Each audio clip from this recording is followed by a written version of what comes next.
Before Egypt constructed its pyramids, before Greece carved its temples, there was a civilization that emerged from Mesopotamia's mud. Between the Euphrates and the Tigris rivers, on the fertile plains of perhaps 4000 BCE, the Sumerians built the world's first cities, invented writing, and established law, kingship, and religion. Their legacy shaped the emergence of Babylon, Assyria, and even the ideas we live by today.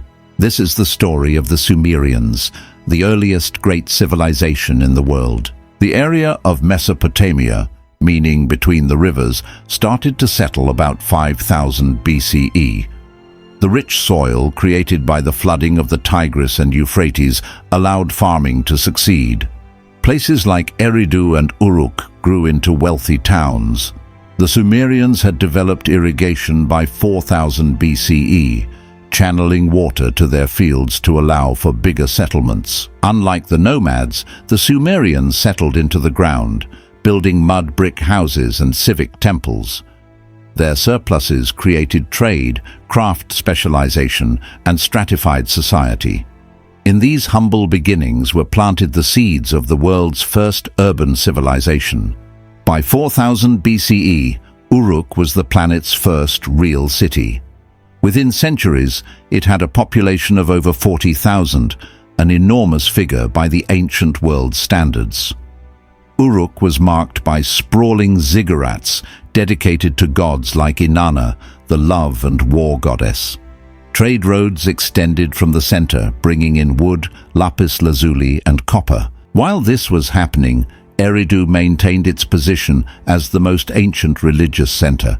Temples and not kings first organized society, with priests controlling grain hoarding and rituals.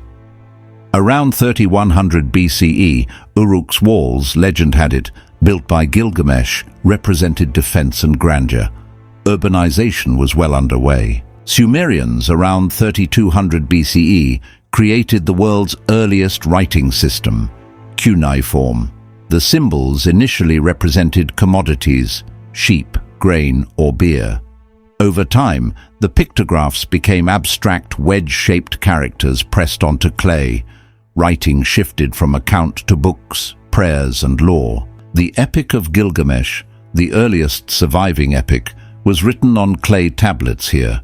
Writing gave the Sumerians a collective memory, transcending generations. It also created scribes, a ruling learned class. Through the reed and clay, Sumerians spoke their voices into eternity.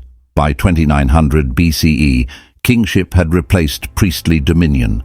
Kings were anointed by cities like Uruk, and Lagash, each claiming divine favor for himself.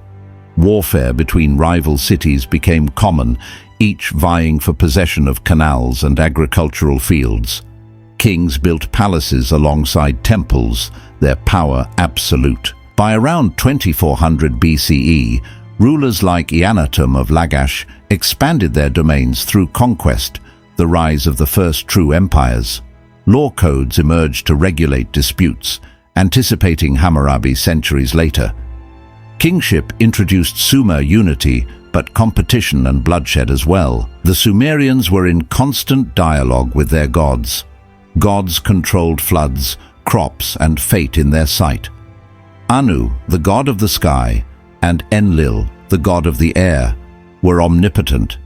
Inanna was the goddess of love and war, worshipped through grand rituals at Uruk. Ziggurats towered above the cities as stairways to heaven, each temple possessing priests, musicians, and attendants.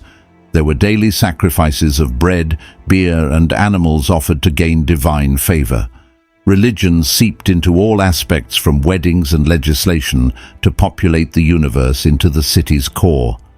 To anger the gods for the Sumerians was devastation. In 23 and 34 BCE, Sargon of Akkad conquered Sumer, uniting its city-states into the first multi-ethnic empire. Sargon established his capital at Akkad and ruled lands from the Persian Gulf to the Mediterranean. While Sumerian cities lost independence, their culture concentrated. Cuneiform spread, Sumerian gods merged with Akkadian gods, and trade increased. Yet constant uprisings and pressure from the Gutians, mountain tribes to the east, debilitated the empire. By 2154 BCE, the Akkadian Empire collapsed, and Sumerian cities briefly became independent again before the rise of Babylon. Although Sumerian independence waned by 2000 BCE, their heritage remained.